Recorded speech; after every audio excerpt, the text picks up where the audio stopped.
जिस शख्सियत के विचार आप सुनने जा रहे हैं, उनकी सोच और उनके क्रांतिकारी विचार अंतर्राष्ट्रीय स्तर पर सराहे जाते हैं। डॉक्टर उज्ज्वल पाटनी भारत के प्रख्यात वक्ता और व्यक्तित्व विकास विशेषज्ञ हैं।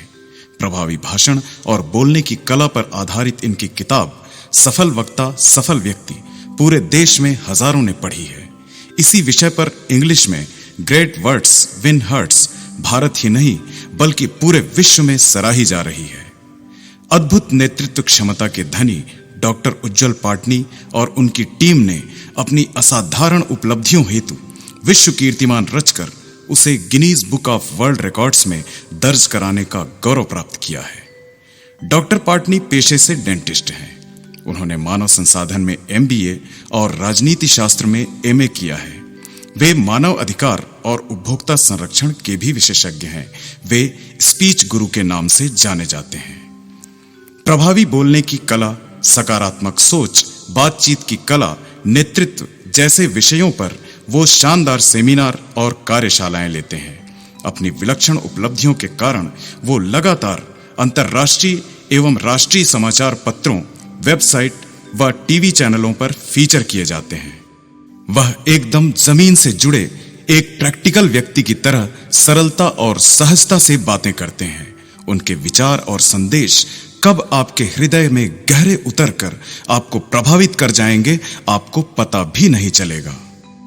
वो कथनी में नहीं, करनी में विश्वास रखते हैं। उनको सुनना एक अद्भुत अनुभव होता है। प्रभावी बोलने की कला और पब्लिक स्पीकिंग पर उनके CD हजारों लाखों लोगों के मन से मंच, माइक और भीड़ का भय हटा रहे हैं। वो अंधेरों के बीच रोशनी की किरण का कार्य करते हैं। डॉक्टर उज्ज्वल पाटनी के विचार सुनने का निर्णय लेकर आपने सफलता की दिशा में एक महत्वपूर्ण कदम बढ़ाया है। मेरी सलाह है कि आप पूरी एकाग्रता और तन्मयता से उनकी बातें सुनें। अपनी सारी पुरानी गलत धारणाओं और असफलताओं को अपने दिलो दिमाग से निकाल दें, क्योंकि उनके मौलिक और हृदय स्पर्शी विचार अब से कुछ ही पलों के बाद आपको सामान्य से विशिष्ट और विशिष्ट से अति विशिष्ट बनने की उज्जवल राह दिखाएंगे। अपने सपनों को पूरा करने और अपने परिवार को शानदार भविष्य देने के लिए आइए सुने प्रख्यात वक्ता, लेखक और विचारक डॉक्टर उज्ज्वल पाटनी को। Good morning, good afternoon, good evening, तीनों एक साथ इसलिए कह दिया ताकि आप जिस वक्त भी यह CD सुन रहे हो, मेरी दुआ आप तक पहुंच जाए। आज सुबह सुबह मैं एक वर्कशॉप ले रहा था। अचानक ही एक पार्टिसिपेंट ने मुझसे बड़ी गंभीरता से पूछा, डॉक्टर साहब, क्या आपको वाकई लगता है कि आपकी CD से या सेल्फ हेल्प की पुस्तकों से, पर्सनैलिटी डेवलपमेंट की किताबों से किसी को कुछ फायदा होता होगा, या फिर यह सब कोरी बकवास है? मैं सोच में पड़ गया, क्योंकि उसकी बात कुछ हद तक सही थी और कुछ हद तक गलत। मैंने उनसे कहा, मैं 100% आपसे सहमत हूं कि कोई भी स्पीकर, कोई भी मोटिवेटर किसी की जिंदगी नहीं बदल सकता। कोई भी किताब किसी की उलझन नहीं सुलझा सकती। कोई भी सारपूर्ण कहानी किसी को राह नहीं दिखा सकती, और कोई भी सलाह किसी की गलत आदत नहीं सुधार सकती। कोई भी किताब पढ़कर आज तक करोड़पति नहीं हुआ, क्योंकि सबसे महत्वपूर्ण उस पुस्तक को पढ़ने वाला, उस सलाह को सुनने वाला, उस CD को मनने वाला व्यक्ति है। यदि पाठक या श्रोता बदलना नहीं चाहता, तो कोई भी किताब, कोई भी CD किसी के अंदर कोई फर्क नहीं पैदा कर सकती। कोई भी पाठक किसी किताब को पढ़कर या CD को सुनकर सफल और धनवान नहीं हो सकता, क्योंकि पुस्तक या CD कोई ATM मशीन नहीं जिसमें बटन दबाओ और पैसे बाहर आ जाएं। पुस्तकें हो या CD हो, प्रेरक हो या मोटिवेटर हो, ये सारे लोग सिर्फ आपको रास्ता बता सकते हैं। ये सिर्फ आपको राह दिखा सकते हैं। राह पर चलना आपको खुद को पड़ेगा। यदि आप बिस्तर से बाहर निकलकर पसीना नहीं बहाना चाहते, यदि आप दुनिया में गर्मी और बारिश झेलने की हिम्मत नहीं रखते, तो फिर सफलता आपके लिए बहुत ही कठिन और बहुत ही दुरूह होगी। यदि CD का असली मजा लेना है, यदि मेरी बातों का असली आनंद लेना है तो मैं ज्ञानी हूं, इस धारणा को निकाल फेंको। एक बार एक शिष्य एक गुरु के पास गया। उसने उस गुरु से कहा, गुरु जी, मैंने दुनिया के अधिकांश शास्त्र पढ़े हैं, मुझे अधिकांश चीजें मालूम है, फिर भी मुझे किसी ने कहा कि आप मुझे ज्ञान की कुछ बातें दे सकते हैं, इसलिए मैं आपके पास आया हूं। गुरुजी ने कहा, बैठो। टेबल पर आमने सामने बैठे। गुरुजी ने एक नौकर को आदेश किया, चाय लेकर आओ। एक केटली चाय की आई, 2 कप गुरु और शिष्य के आमने सामने रखे गए। गुरु ने केटली से अपने कप में चाय डाली, उसके बाद उन्होंने शिष्य के कप में चाय डालना शुरू किया। कप आधा भर गया, कप पौना भर गया, कप पूरा भर गया और चाय बाहर गिरने लगी। शिष्य ने कहा, गुरुजी, ये क्या कर रहे हैं? कप भर चुका है और चाय बाहर निकली जा रही है। गुरु ने कहा, शिष्य, जिस तरीके से भरे हुए कप में और चाय आना संभव नहीं है, ठीक उसी तरीके से तुम्हारे भरे हुए दिमाग में किसी भी नए विचार के लिए कोई जगह नहीं। तो यदि तुमको जीवन में कुछ सीखना है, यदि मुझसे कुछ पाना चाहते हो, तो सबसे पहले अपना दिमाग खाली करके आओ। हम सब की सबसे बड़ी परेशानी यही है, हमारा दिमाग पहले से इतने सारे विचारों से भरा हुआ है। हम पहले से ही सोच लेते हैं अमुक बात से हमें कोई फायदा नहीं होगा, अमुक चीज बकवास है, और इसीलिए कोई भी बात ना तो हमें लाभ पहुंचा पाती है और ना ही हमारे जीवन में कोई सकारात्मक परिवर्तन ला पाती है। तो मित्रों, आप आगे मुझे जितनी भी देर सुने, जिन लोगों को बकवास लगे वो बकवास समझकर भूल जाए, लेकिन जिन लोगों के मन में जरा भी अपने जीवन को बदलने की इच्छा है, जो लोग अपनी एक भी गलत आदत को बदलना चाहते हैं, जो लोग चाहते हैं कि सफलता उनके कदम चूमे, जो लोग ये चाहते हैं कि वो जिंदगी में और हीनता के साथ ना जिएं, उन सब के लिए मैं अपने दिल से निकली हुई लाइनें कहना चाहता हूं। और यदि इस पूरे सीडी में आपने 1 या 2 लाइनें या 1 या 2 विचार भी ग्रहण कर लिए, तो यकीन मानिए आपके जीवन में बहुत बड़ा परिवर्तन हो सकता है। क्योंकि बहुत बड़ा परिवर्तन लाने के लिए बड़े बड़े पोथी और शास्त्र पढ़ने की जरूरत नहीं है। बहुत बड़ा परिवर्तन कभी कभी मात्र एक विचार के माध्यम से आ सकता है। मित्रों, यदि जीवन में सफलता पाना है, यदि जीवन में आगे जाना है, तो जिंदगी की प्राथमिकताएं तय करनी होगी। आपको यह तय करना पड़ेगा कि सबसे पहले आप क्या पाना चाहते हैं और किस दिशा में जाना चाहते हैं। यदि दिशा तय नहीं होगी तो जीवन में कोई भी उपलब्धि हासिल करना मुश्किल होगा। यह भी हो सकता है कि आप गैर जरूरी और गैर वाजिब कार्यों में अपना सारा समय बिता दें और जो वास्तविकता में महत्वपूर्ण कार्य थे उनके लिए आपके पास समय ही ना हो। एक प्रेरक ने एक कांच का बर्तन अपने हाथ में उठाया और ढेर सारे उपस्थित जन समूह के बीच सब लोगों को दिखाया। उस प्रेरक ने उस कांच के बर्तन में पत्थरों के बड़े बड़े टुकड़े डाले और वो बर्तन भर गया। प्रेरक ने उपस्थित लोगों से पूछा, क्या इस बर्तन में कुछ और आने की जगह है? उपस्थित लोगों ने जवाब दिया, नहीं, इसमें कुछ भी और नहीं आ सकता क्योंकि ये पूरा भर चुका है। प्रेरक ने कुछ नहीं कहा। प्रेरक ने छोटे आकार के कंकड़ उठाए और बर्तन में डालना शुरू किया। धीरे धीरे ढेर सारे कंकड़ उस कांच के बर्तन में पत्थरों के बीच अपनी जगह लेते चले गए। फिर से प्रेरक ने पूछा, क्या अब इन कंकड़ों के बाद और कुछ इस बर्तन में आ सकता है? अधिकांश ने जवाब दिया, नहीं, अब तो बिल्कुल भी गुंजाइश नहीं है, यह 100% भर चुका है। प्रेरक ने फिर से उस कांच के बर्तन को उठाया और उसमें रेत डालने लगा। थोड़ा बर्तन को हिलाया तो ढेर सारी रेत उन बड़े पत्थरों और छोटे पत्थरों के बीच की खाली जगह में भर गई। सारे उपस्थित लोगों के चेहरे उतर चुके थे, वो सब निरुत्तर थे। प्रेरक ने अंतिम बार फिर से कहा, क्या अब भी इसके अंदर कुछ आ सकता है? अब सारे लोग पूरी ताकत से कहने लगे, नहीं, भले ही अब तक हम गलत रहे हों, लेकिन अब तो हम गारंटी से कह सकते हैं कि इसमें कुछ भी नहीं आ सकता। प्रेरक ने फिर से कहा, मित्रों, सामान्य सोच से एक आध कदम आगे जाकर सोचोगे तो ही उत्तर मिलेगा। क्या फिर से अब इस बर्तन में और कुछ आ सकता है? उपस्थित लोगों ने 1-2 मिनट और लिया सोचने को और कहा, नहीं गुरुजी, हम पूरी तरह से समझ चुके हैं, इस बर्तन में कुछ भी और आने की जगह नहीं। प्रेरक ने कोई जवाब नहीं दिया। चुपचाप पानी से भरा एक जग उठाया और उस कांच के बर्तन में पानी डालना शुरू किया। वह पानी बड़े पत्थर, छोटे पत्थर तथा रेत के बीच धीरे धीरे अपनी जगह बनाता चला गया। कुछ पानी उस रेत ने सोख लिया और धीरे धीरे उस बर्तन में ढेर सारा पानी आ गया। सारे उपस्थित लोग निरुत्तर थे। फिर उस प्रेरक ने कहा, मित्रों, जिस तरह से इस कांच के बर्तन में पहले बड़ा पत्थर डाला गया, फिर छोटे पत्थर और कंकड़ डाले गए, फिर रेत डाली गई, फिर पानी डाला गया, इसलिए सारी चीजें इसमें समा सकी। यदि इसकी जगह पहले पानी डाल दिया जाता और पत्थर डालते तो सारा पानी बाहर छलक जाता। यदि पहले रेत डाल दी जाती तो रेत से यह बर्तन भर जाता और इसमें बड़े पत्थर आने के लिए कोई जगह नहीं बचती। कहने का अर्थ यह कि यदि जीवन में कुछ पाना है तो हम सब के पास उतना ही समय है और उतने ही संसाधन है। दिन में सिर्फ 24 घंटे। इन 24 घंटों के लिए जिस भी व्यक्ति ने सही प्राथमिकताएं तय की होंगी वह व्यक्ति जरूर सफल होगा। जो लगन से, पूरी ताकत से, पूरी मेहनत से डटेगा, जुटेगा, पसीना बहाने को तैयार होगा, वो जरूर सफल होगा। लेकिन जिसकी प्राथमिकताएं गलत होगी उस व्यक्ति की सफलता के बारे में मैं बिल्कुल भी आश्वस्त नहीं।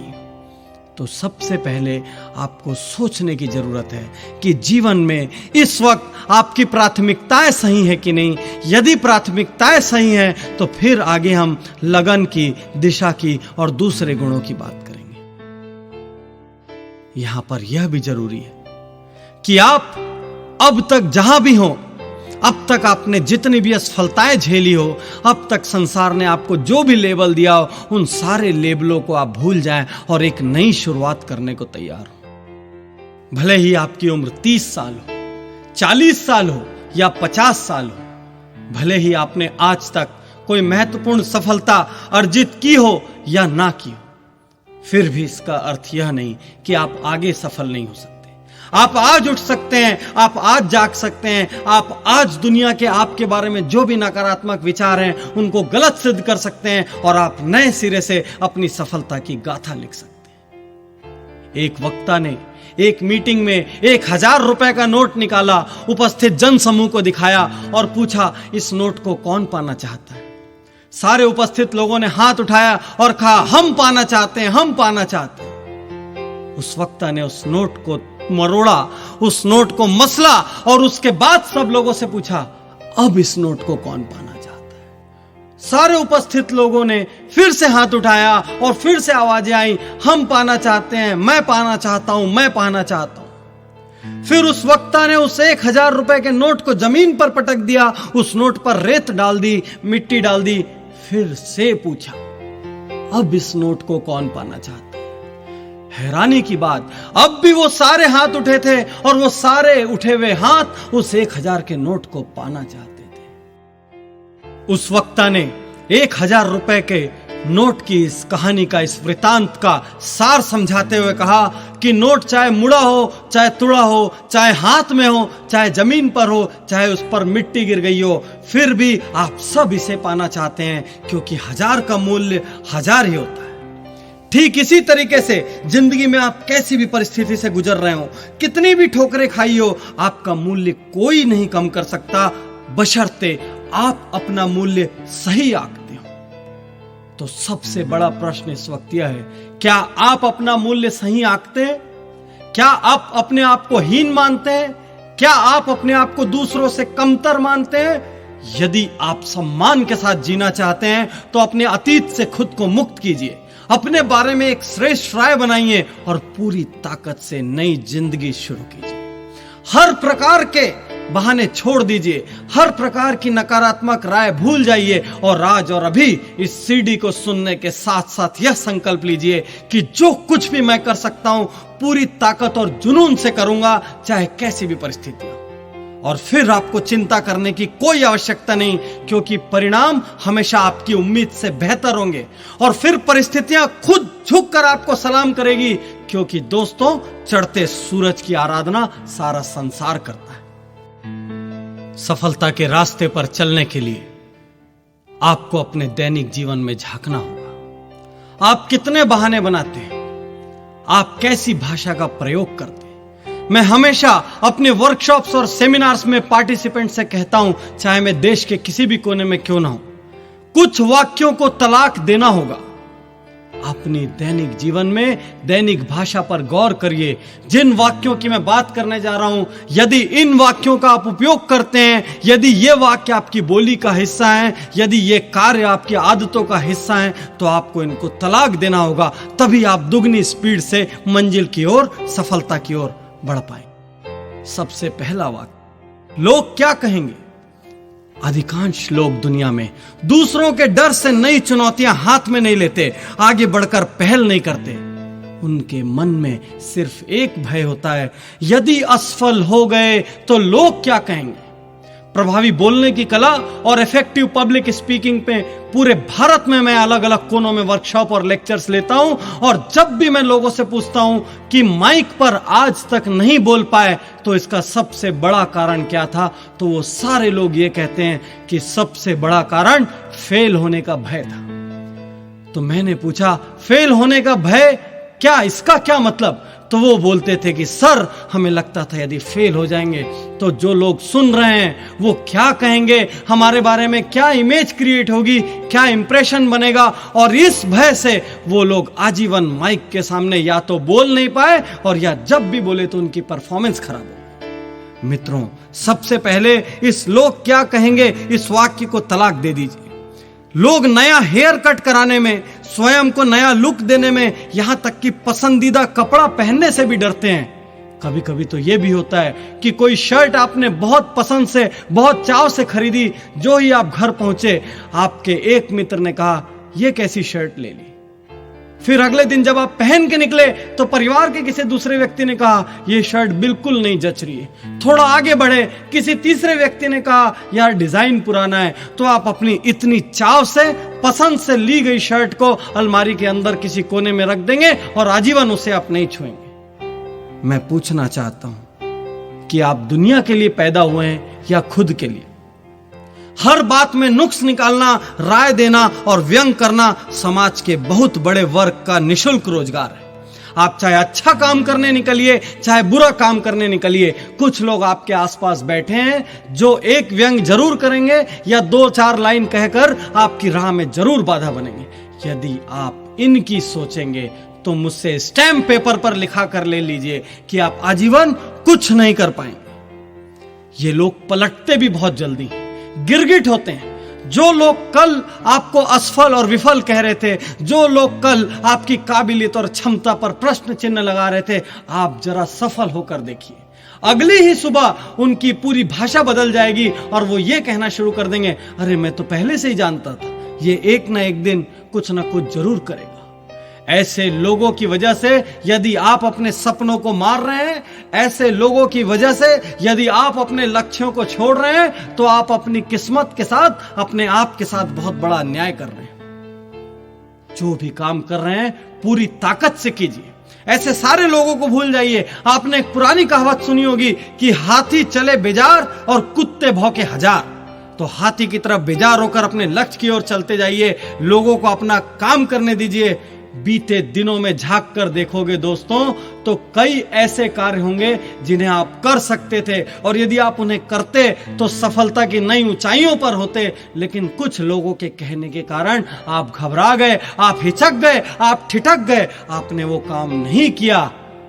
अब ऐसा मौका मत आने दीजिए। ये लोग जो आपकी राह में बाधा बनते हैं, ये भले ही आपके आसपास के लोग हों, आपके परिवार के लोग हों, इनसे आप दूरी बना लीजिए। यदि कोई बाहर का व्यक्ति है जो लगातार आपके काम में टोका टोकी करता है, लगातार एक नकारात्मक वायरस की तरह व्यवहार करता है, तो उसका साथ छोड़ दीजिए। कुछ लोगों के मुंह से मैं यह लाइन भी सुनता हूं, मुझसे यह नहीं होगा, हम ये कैसे कर पाएंगे, हम में तो इतनी काबिलियत ही नहीं है। कुछ लोग स्वयं के ऊपर बिल्कुल भी विश्वास नहीं करते और अपने इसी अविश्वास की वजह से वे सदैव हीन भावना से ग्रस्त रहते हैं। इसी हीन भावना की वजह से वे सदैव जिम्मेदारियों से दूर भागते हैं और इसी जिम्मेदारी से दूर भागने की वजह से वो जिंदगी में कभी तरक्की नहीं कर पाते। इनके होठों पर आपको अधिकांशतः ये लाइनें मिलेगी, मुझसे यह नहीं होगा, मैं यह नहीं कर पाऊंगा। ये लाइनें धीरे धीरे इनकी आदत बन जाती है और व्यक्ति व्यक्ति जाने अनजाने दिन में बहुत बार ये लाइनें उपयोग में लाने लगता है, धीरे धीरे इन लाइनों को उपयोग में लाने से यह संदेश और चेतन मस्तिष्क तक चले जाता है और उस व्यक्ति की कार्य क्षमता कम होने लगती है। वह व्यक्ति जब कार्य करता है तो असफल होने लग जाता है और यह असफलता जाने अनजाने पुनः उस विश्वास को दृढ़ करती है कि मुझसे यह नहीं होगा। मित्रों, यह एक आत्मघाती वाक्य है और यह धीरे धीरे आपकी छवि को आपके स्वयं के सामने, परिवार के सामने और समाज के सामने नकारात्मक बना देगा। आप स्वयं को अंदर से कमजोर महसूस करने लगेंगे और आपका पतन 100% निश्चित हो जाएगा। इसलिए आज से इस कमजोर लाइन को तलाक दे दीजिए और एक नया वाक्य उपयोग में लाइए, यदि इस दुनिया में कोई और कर सकता है तो मैं भी कर सकता हूं। बहुत सारे लोगों के मुंह से मैं यह लाइन भी सुनता हूं, आज मूड नहीं है, अभी मूड नहीं है। हमारे बड़े बूढ़ों ने अपने जमाने में यह लाइन कभी नहीं सुनी होगी, लेकिन आज की जनरेशन में आप नर्सरी के बच्चों के मुंह से भी सुन लेंगे। मुझे समझ में नहीं आता ये मूड क्या बला है और ये शब्द हमारी भाषा में आखिर घुसा कैसे। मैं आपसे एक सवाल करता हूं, आप सड़क पर जा रहे हैं और कोई कुत्ता आपको काटने दौड़े तो क्या आप कुत्ते से यह कहने का साहस कर सकते हैं, आज मेरा भागने का मूड नहीं है इसलिए मुझे काट लो? आपको तैरना नहीं आता, आप पानी में डूब रहे हैं तो क्या आप यह कहने का साहस कर सकते हैं कि आज बचाओ बचाओ चिल्लाने का मूड नहीं है इसलिए मैं डूबना चाहता हूं? आपको भयंकर प्यास लगी हो और सामने पानी आए तो क्या आप कहेंगे कि छोड़ो आज पानी पीने का मूड नहीं है? जब ऐसी जगहों पर मूड याद नहीं आता तो अपना भविष्य संवारने के लिए किए जाने वाले जरूरी कामों में यह मूड शब्द कहां से आता है, मुझे समझ में नहीं आता। मित्रों, जो काम जरूरी है वह जरूरी है, उसके लिए मूड कैसा? काम शुरू कर दो, मूड अपने आप बन जाए। आज से लगभग 2-3 साल पहले मैं भी पुस्तक लिखने के लिए मूड की तलाश करता था। इसी वजह से हर बुक में बहुत ज्यादा वक्त लगता था। धीरे धीरे मुझे समझ में आया कि यह सिर्फ मेरा ड्रामा है, नखरा है। धीरे धीरे मैंने जब भी पुस्तक लिखने की सोची तुरंत कलम उठाया और लिखना शुरू कर दिया। यदि मन के किसी कोने में ऐसा भी लगा कि आज मूड नहीं है या छोड़ो कल लिख लूंगा, तो उस वाक्य को तुरंत मैंने दिमाग से झटक दिया। धीरे धीरे एक ऐसी स्थिति आ गई कि अब जब भी मैं पेन लेकर बैठता हूं तो अपने आप विचार मेरे दिमाग में आने लग जाते हैं। अब मुझे ना तो मूड की कोई दरकार बची है, ना ही ऐसा कोई ड्रामा करने की इच्छा बची। कुछ लोगों के मुंह से, या कह लो कि बहुत सारे लोगों के मुंह से हम यह लाइनें भी सुनते हैं, हमारा तो भाग्य खराब है, हमारा लक ठीक नहीं है। अरे भाग्य नाम की कोई चीज इस दुनिया में है या नहीं, इस सदियों पुराने विवाद में मैं नहीं पड़ना चाहता, लेकिन मैं इतना जरूर जानता हूं कि इस दुनिया में बहुत कम लोग ऐसे हैं जो पूरी मेहनत, पूरी ईमानदारी, पूरी ताकत, पूरी बुद्धि से सही दिशा में काम कर रहे हैं और फिर भी उन्हें सफलता नहीं मिल रही। अधिकांश लोग जो असफल हैं वो ऐसे लोग हैं जो कहीं ना कहीं बहानेबाजी बना रहे हैं, जो कहीं ना कहीं पूरी लगन से अपना काम नहीं कर रहे हैं, या फिर जिनकी दिशा गलत है। मित्रों, यदि आप सही दिशा में मेहनत कर रहे हो तो हो सकता है कि आपको ऊंचाई उतनी ना मिले, लेकिन एक बात तय है कि आप असफल तो बिल्कुल नहीं होंगे। भाग्यवादी लोगों से मैं एक बात और कहना चाहता हूं कि भाग्य चाहे अच्छा हो या बुरा, मेहनत तो दोनों स्थिति में करनी पड़ेगी। क्योंकि यदि भाग्य अच्छा है और आपने मेहनत चालू रखी तो आपको डबल सफलता मिलेगी, और भाग्य यदि खराब है और आपने मेहनत चालू रखी तो आपकी असफलता का प्रतिशत कम हो जाएगा।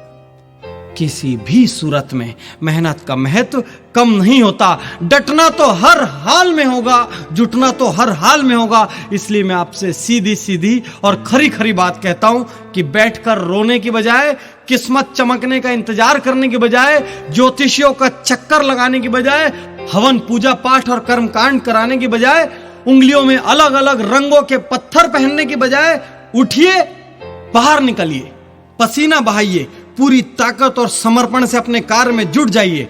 भाग्य को अपना काम करने दीजिए और आप अपना काम कीजिए।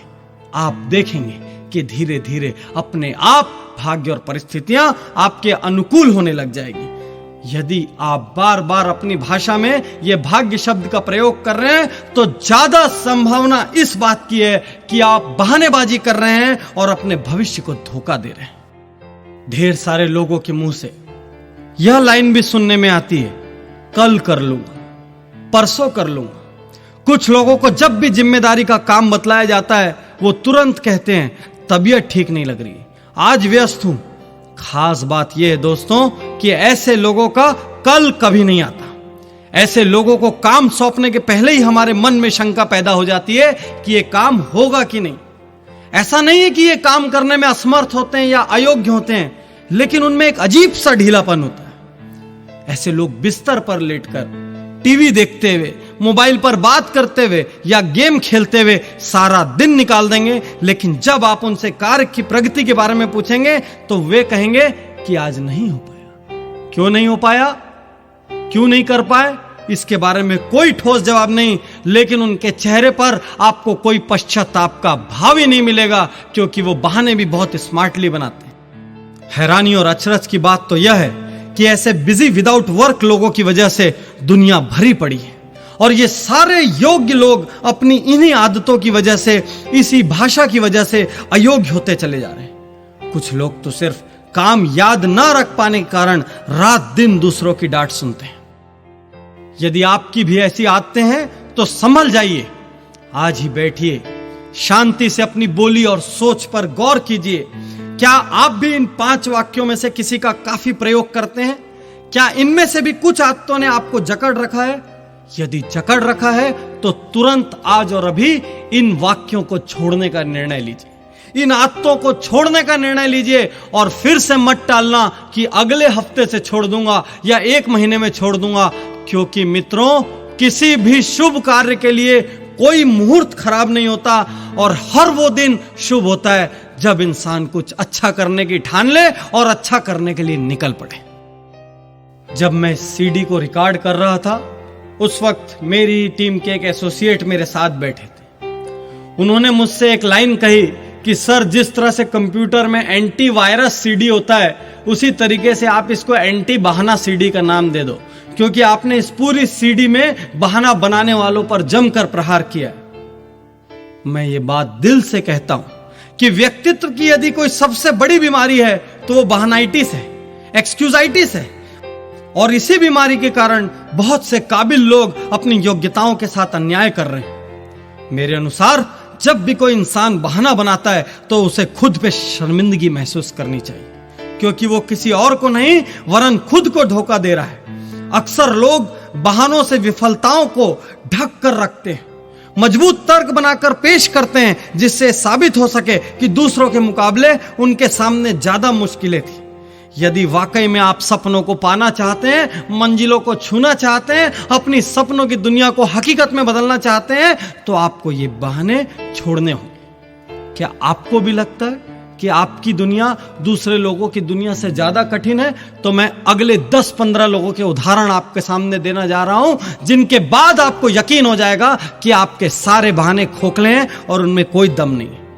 आपका शुद्धिकरण करने के लिए सबसे पहले आपके बहानों का अंतिम संस्कार करना जरूरी है, जो कि मैं करने जा रहा हूं। मैं ऐसे ऐसे नाम आपके सामने बताऊंगा जिनके सामने आपसे ज्यादा तकलीफें थी, जिनका जीवन आपसे ज्यादा कठिन था और जिनके सामने आपसे ज्यादा मुश्किलें थी, फिर भी उन्होंने सिर्फ एक अच्छा काम किया। कोई बहाना बनाने की बजाय डटे रहे, जुटे रहे, लड़ते रहे, पूरी ताकत से, पूरी योग्यता से, बिना कोई बहाना बनाए, और इसीलिए वो आज शिखर में, और इसीलिए वो इतने महत्वपूर्ण है कि इस वक्त मैं यहां इस सीडी में उनके नाम की चर्चा कर रहा हूं। कुछ लोग एक बहाना बनाते हैं कि हमें उचित शिक्षा लेने का अवसर नहीं मिला। मित्रों, उचित शिक्षा लेने का अवसर फोर्ड मोटर्स के मालिक हेनरी फोर्ड को भी नहीं मिला था, और रिलायंस इंडस्ट्रीज के चेयरमैन धीरू भाई अंबानी को भी नहीं मिला था। फिर भी इन लोगों ने अथाह और अपार सफलता अर्जित की। कुछ लोग कहते हैं बचपन में ही मेरे पिता का देहांत हो गया था, उसके बाद मैं लगातार घर संभालने की जिम्मेदारी में डट गया। मित्रों, प्रख्यात संगीतकार AR रहमान के पिता का भी देहांत बचपन में हो गया था। मेरे स्वयं के पिता का देहांत भी बचपन में हो गया था। लेकिन हम में से कोई भी इन बहानों का सहारा नहीं लेता। कुछ लोग यह भी बहाना बनाते हैं कि मैं अत्यंत गरीब घर में पैदा हुआ हूं, इसलिए मुझे मौके नहीं मिले। कैसी बात कर रहे हो आप? देश के अधिकांश सफल लोग गरीब घरों में ही पैदा हुए थे। किसी और का नाम न लें तो पूर्व राष्ट्रपति एपीजे अब्दुल कलाम इतने गरीब घर में पैदा हुए थे कि उनकी शिक्षा का खर्च भी दूसरे लोगों ने वहन किया था। कौन सा बहाना बनाएंगे आप? कौन सा बहाना बनाएंगे आप? मैं आपके सारे बहानों की सर्जरी कर दूंगा। कुछ लोग कहते हैं मैं बचपन से लगातार अस्वस्थ रहता था। अरे ऑस्कर विजेता अभिनेत्री मर्ली मेटलिन भी बचपन से बहरी थी और अस्वस्थ थी। कुछ कहते हैं कि मैंने साइकिल पर घूमकर आधी जिंदगी गुजारी।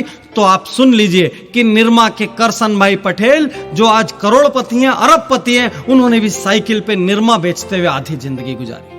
कुछ लोग कहते हैं कि एक दुर्घटना में अपाहिज होने के बाद मेरी हिम्मत चली गई। तो आप जान लीजिए कि प्रख्यात नृत्यांगना सुधा चंद्रन के पैर भी नकली हैं। कुछ लोग कहते हैं कि बचपन से मेरी बुद्धि तेज नहीं थी।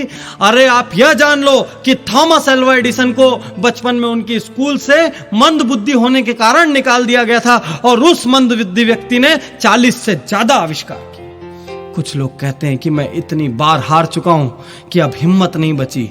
अब्राहम लिंकन का उदाहरण याद करो। 15 बार चुनाव हारने के बाद वह व्यक्ति राष्ट्रपति बना और इतिहास में स्वर्णाक्षरों में अपना नाम अंकित कर दिया। कुछ लोग कहते हैं मुझे ठीक से इंग्लिश नहीं आती। अरे आज के राजनेता लालू यादव को भी ठीक से इंग्लिश नहीं आती। वो हार्वर्ड और ऑक्सफोर्ड वाले लोगों के बीच में जाकर अपनी बात रखते हैं। कुछ लोग कहते हैं कि मुझे बचपन से परिवार की जिम्मेदारी उठानी पड़ी। स्वर साम्राज्ञी लता मंगेशकर को भी बचपन से परिवार की जिम्मेदारी उठानी पड़ी थी। यहां तक कि उन्होंने पहला गाना भी इसलिए गाया था क्योंकि उस दिन उनके घर में पैसों की सख्त जरूरत थी। कुछ लोग कहते हैं मेरी लंबाई बहुत कम है। तो देश के सुपरस्टार सचिन तेंदुलकर की भी लंबाई बहुत कम है।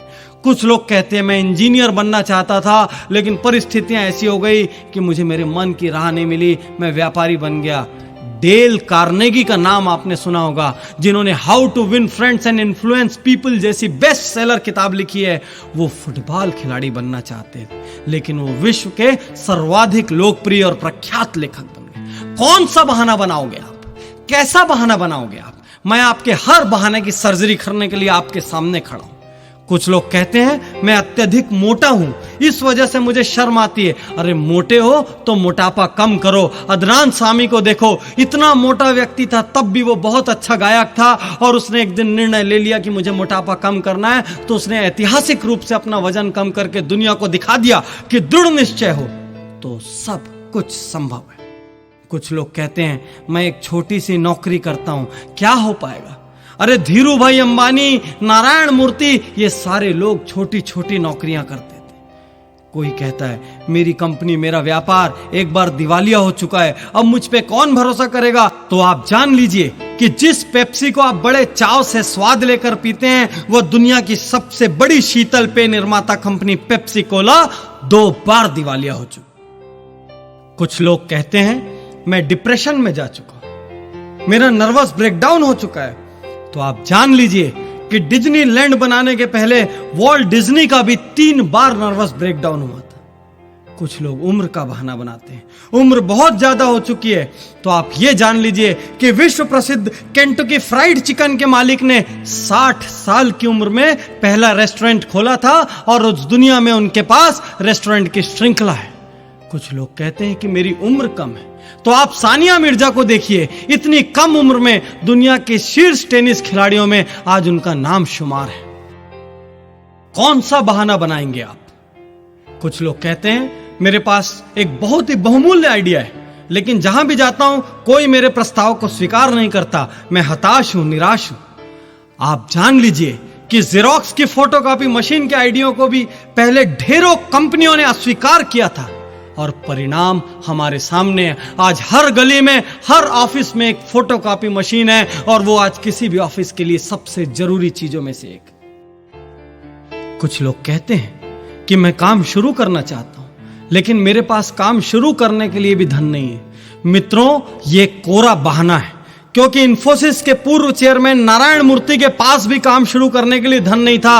और यदि इस सीडी में समय की पाबंदी नहीं होती तो मैं आपको 10,000 नाम ऐसे बताता जिनके पास काम शुरू करने के लिए धन नहीं था और जो आज करोड़ों अरबों रुपयों के मालिक हैं। कुछ लोग कहते हैं कि उन्हें ढेर सारी बीमारियां हैं। कैसा बहाना बनाते हैं? अरे वर्जिन एयरलाइंस के प्रमुख मिस्टर रिचर्ड ब्रैनसन को आंखों की कमजोरी है, डिस्लेक्सिक है। लेखक वेद प्रकाश मेहता की दोनों आंख नहीं है। राष्ट्रपति रूजवेल्ट के दोनों पैर काम नहीं करते थे। यहां तक कि स्वर्ण पदक विजेता विल्मा रुडोल्फ को पोलियो था। मित्रों, आप जितने भी बहाने सोच सकते हैं, मैं उनसे ज्यादा नाम आपको बता सकता हूं जिन्होंने उन मुश्किलों का हल ढूंढा है। कुछ लोग कहते हैं कि यह जरूरी नहीं कि जो प्रतिभा इन महानायकों के अंदर थी, जिनके नाम आप ले रहे हैं डॉक्टर पाटनी, वही प्रतिभा हमारे अंदर भी हो। तो मैं आप सब लोगों से कहता हूं कि यह भी जरूरी नहीं कि जो प्रतिभा आपके अंदर है वो इन महानायकों के अंदर हो।